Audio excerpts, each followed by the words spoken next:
ГСП онлайн. Городские новости сейчас.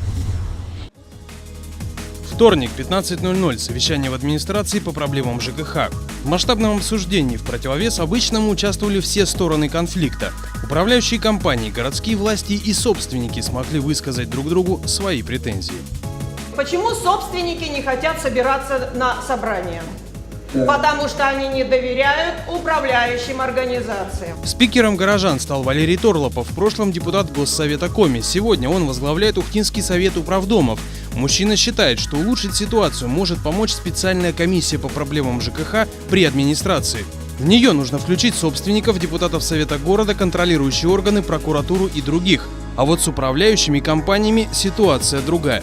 По управляющим компаниям я бы воздержался. Почему? Потому что управляющие компании – это частные предприятия, и они заинтересованы в основном на получении каких-то дополнительных выгод, денежных средств. Поэтому, значит, управляющие компании на комиссию должны приглашаться, если какие-то вопросы возникают к ним, чтобы они могли объяснить, на основании чего принимается то или иное решение. Или вообще ничего не делается.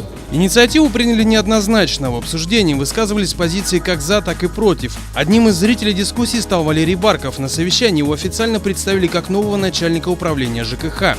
По мнению менеджера, состав комиссии нужно менять. В том формате, который предлагает общественность создать совет, он, будем говорить, без диалога. То есть не будет диалога никакого абсолютно. Это люди, которые хотят просто вырвать кого-то, одного начальника, другого начальника, и там его казнить на месте.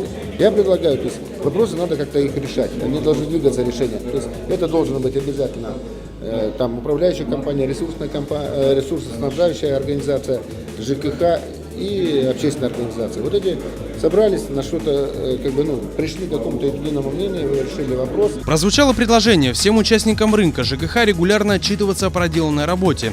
Это касается и собственников. Кроме того, появилась идея сделать разъясняющие собрания для собственников на базе ГДК. Своего рода мастер-класс по спорным ситуациям. Конкретные сроки и даты инициатив не уточняются.